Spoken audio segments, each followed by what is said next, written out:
Hey WTF people! I'm so excited to be here. My name is Ashen Rodenizer from Mind's Eye Creative.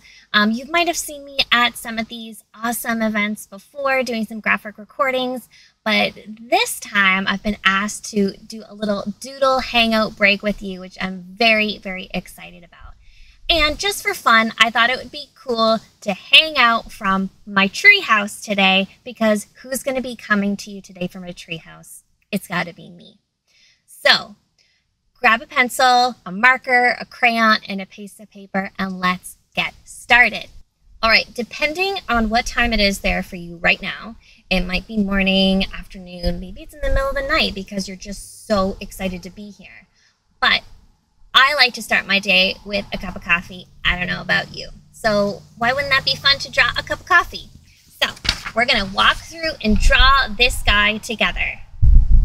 All right, so we're gonna draw our cup of coffee. So hope you have your pencil and everything ready. So we're gonna draw two different versions, and I know since not everybody likes coffee, we'll do a tea. So we're gonna do an oval here to start, kind of a very wide one. Would you call that wide maybe? And usually mine has a bit of a flatter bottom, not always.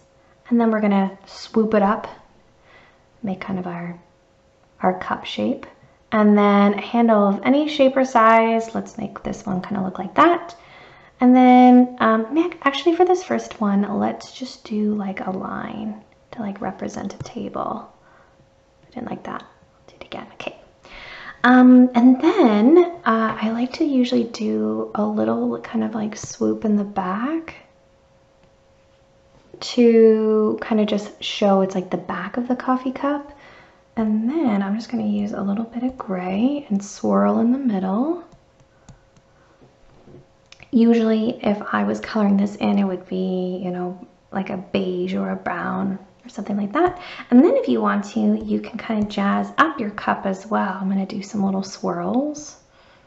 And let's do like a zigzag and a few little dots. But you can get as creative with this as you would like. So that's kind of fun. You can also do sort of the steam line. So let's do just some straight ones because those are fun. All right, so let's do another one, but let's make it into a cup of tea this time. So let's do another oval and our cup. And let's make the handle a little wider this time just to kind of show a different design. And then let's put a saucer under it. So we're gonna do a bit of a circle under. And then we're gonna do the back of the cup again.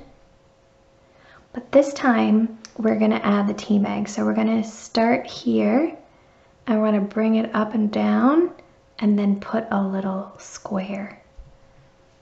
And I like to make this squares kind of lopsided or just kind of have a bit of shape to them to represent the little tea bag. And my little line here is a bit exaggerated. It doesn't have to, oh, here, I'll just do another one like this. It doesn't have to be as big as you can see.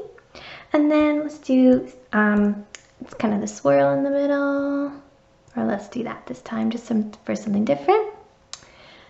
And then let's do some of these fun kind of swirls like this. That's kind of fun. Cool. And because I put the tea bag there before I put a design, maybe that wasn't the smartest. We could just do something like this. You could certainly go around it, but let's just do that for fun. Cool, and then we can even put a design or add a little embellishment to the bottom saucer. Cool, all right, I hope you enjoyed that. Wasn't that so much fun? Now you know how to draw a cup of coffee for yourself. So if you ever are doodling in a meeting, do yourself a favor and draw yourself a little cup of coffee while you're drinking a cup of coffee. All right, next drawing we're gonna do is kind of like a tip on how to do really cool block lettering. So looking at this might be kind of like, how do you do that? But I'm gonna walk you through a really simple trick on how to do it super easy.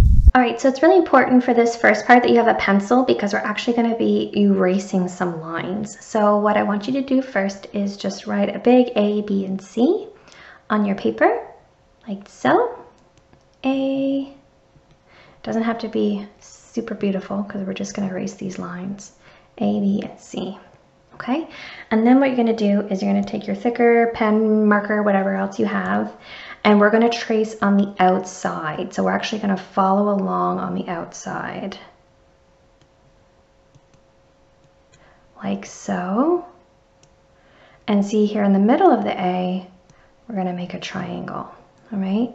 So then our B is similar. We're going all around the outside and then we're going on the inside. B, and then our C. And if you don't like the way that a letter looks, it's fine. You can kind of just adjust as well. And then you're going to erase the lines on the inside, like so, so that you're left only with your letters, your block letters. Some people call them bubble letters, but I call them block letters because bubbles have that sort of more roundedness to them. But so that's our A, B, and our C. Let's just for fun we're gonna hide these for a second, and we're gonna let's do D, E, and F just for fun. So once again, we've got our pencil, D, our E, and our F. Like so. And you want to make sure, I'm just going to point to these, that they have nice big spaces so that you're not like putting your E line up here because it's going to be hard to move around them. Okay, so then we're just going to go around the outside just like we did. D,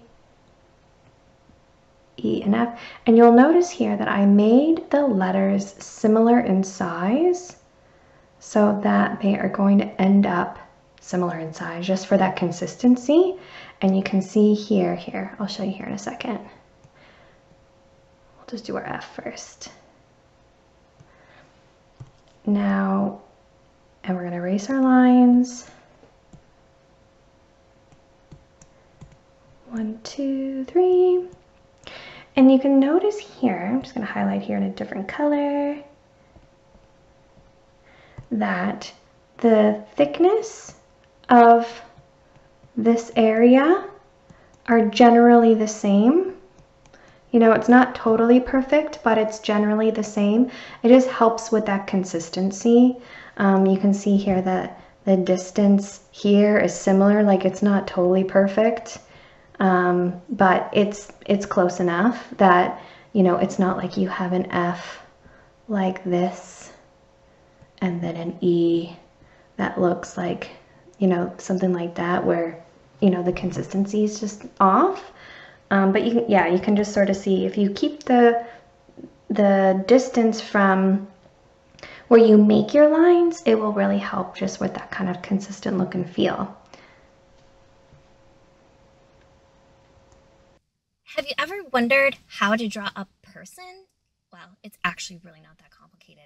I'm going to show you a really simple and easy way to draw a star person. He's basically a glorified stick person, but way cooler.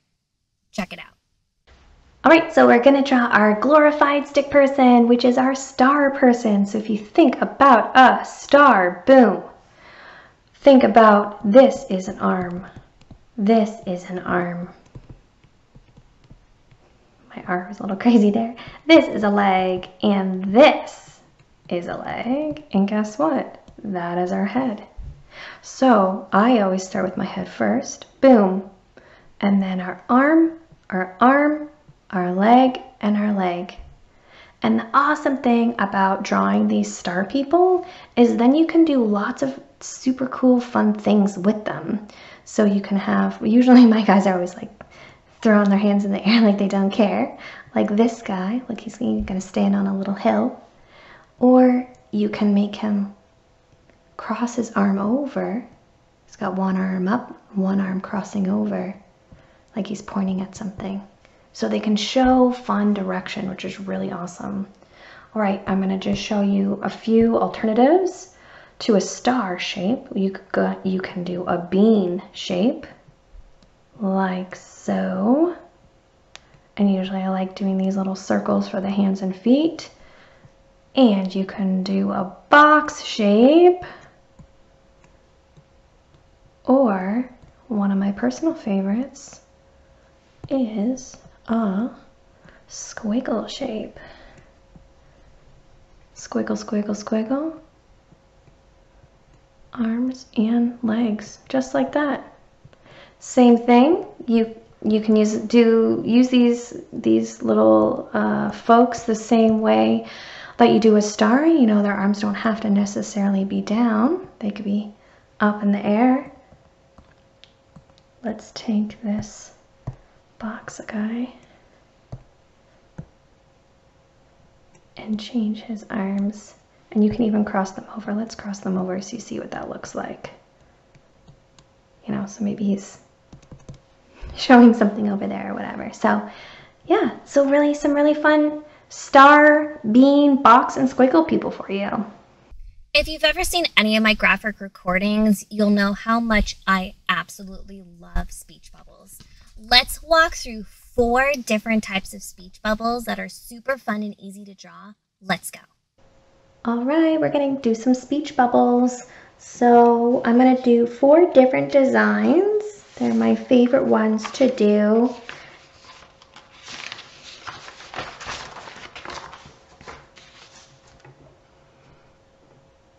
All right, so we're gonna do 4 different designs of speech bubbles. I love drawing speech bubbles so much. We're gonna do an oval. We're gonna do a square. We're gonna do a circle. And we're gonna do, let's just call this a zigzag. Cool. All right, so a lot of speech bubbles is around muscle memory. And if you've heard me talk about, you know, doodling and drawings before, you'll hear me talk all the time about muscle memory. So a lot of the times what I do is I'll do half, kind of like so. So this here is where I'm gonna end up putting my little tail of the speech bubble. But then usually I'll go up here at the top and then I'll come around and leave a space and then do the tail like that. So I'm actually gonna erase it and do it again just so you can see it again. So I do half, start at the top, go round, and then we've got our space there, like that. You could also make it point the other way, or you can even make it point straight down. So there's lots of different shapes you can make with the tail as well. All right, let's leave that one be. All right, so square, so line down, across, and then we have our tail. I like that again. So I guess that's a little bit more like rectangle. So let's make an actual square this time. So line. And you can kind of see, just because I do this so much, that I ended the line when I came down. It was pretty darn close to where this one ended. And that's just muscle memory. So you kind of know where you end. So let's just erase that and let's make a tail down like that.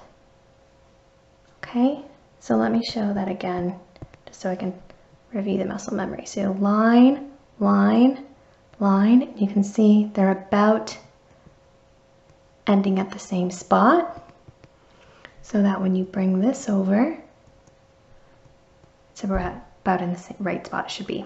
Okay, we'll leave that one be, and we'll do a circle. Circles actually can be pretty tricky to make it look like a perfect circle, but I do it in a very similar way like I just did with the oval. Okay, so I'm going to do that one again because I was talking through it.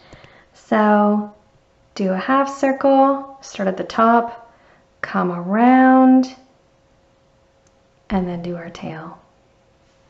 And then of course, you can do your tail in lots of different ways. Okay, but like again, it's a muscle memory to kind of know where you should come at the end. And of course, you can always do things in pencil before you commit to a marker or a crayon. Okay, so that's our circle. Put that tail back on. All right, and our zigzag. Zigzags can be kind of tricky. I find like around the corners, they can be kind of tricky. So let's do I usually do the top first. And then when I want to kind of start to curve around, you'll see this last one here, I'm starting to curve, and then usually I do this. I kind of start to round it out a bit, going one side to another. You don't have to do it that way, but I find it just allows you to make each of the little triangles a little bit more similar in shape and size. So that's our zigzag. Okay, so super big tip here. You always want to make sure that you write what you're going to say in the speech bubble first. So write first, and then put your speech bubble around it like that. Because you might get into a situation, let's take this square up here for example. We do our speech bubble and then we're trying to fit everything in there and it doesn't always want to go. See, we're like, where are we going to put our T? And then it doesn't work out so well. All right, so there's your speech bubbles. Do you like comic books? Me too. Let's draw this super fun POW as if we're just jumping into a comic book right now. Let's go. All right, I thought it would be super fun to end off with our POW or boom or whatever you want to put in the side. So let's do POW. Let's do, since you just did our block lettering, we know how to do that. But just for time's sake, I'm just going to go for it without our pencil in the middle because I have quite a bit of experience doing block letters at this point. W's I find can be tricky. That's not too bad. So just like we learned in our speech bubbles, we want to do our lettering first ideally. It's not always possible, but it's great if you can. I'm actually going to bring this down in the middle so we have lots of room. Okay, and then what we can do is we're going to do our bubbles, but we're going to leave a few spaces. Okay, you can always fill them in if you need to, so leave a bigger space than you think you might need because that's where our kind of explosions are going to come out. Okay, and then what we can do is do our little, do these kind of like little U's or half circles, whatever you'd like to call them.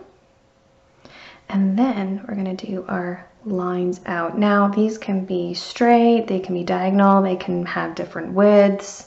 It's totally up to you how you want to do that. And you can see here we still have, I'm just going to point to it, we still have quite a bit of, it's not completely touching, so you can fill that in if you want to around the bubble. And then we finish it off with a few just wild bubbles here at the end. Okay, so let's fill this in just because, like I say, you don't have to, but I kind of like to make it complete, but it's totally fine if you don't want to as well. If you're doing this on a tablet, not on paper, you can also erase, which is really nice, and then add another one or change it up, but we'll just take that back. And then, boom, boom, boom. Just a few little wavy lines. They can be, you know, just lines this way, or they can be straight out like that, totally up to you. You can add a few sort of bubbles on the inside if you want to. You can also, instead of having sort of a cloud shape, you could do a zigzag and use the same idea. I'm just going to erase these just for time's sake and do the same way if you want something like that. I think it looks kind of good when it has like one on each side, but you can make it however you want, really. Wasn't that so fun? I really hope you enjoyed getting your creative juices flowing today and doodling along with me. And now I hope you have some fun doodles that you can draw whenever you want. Make sure you even show a friend. Thanks again to the Container Solutions crew and everybody at WTF event today. It's been so fun hanging out with you. If you want to draw a little bit more and you want to learn how to sketchnote, check out Sketchnote 101 free ebook at sketchnote101.com. If you want to just hang out with me and follow all my weird musings, make sure you follow me on Twitter at MindsEyeCCF. Thanks again, and we'll see you soon.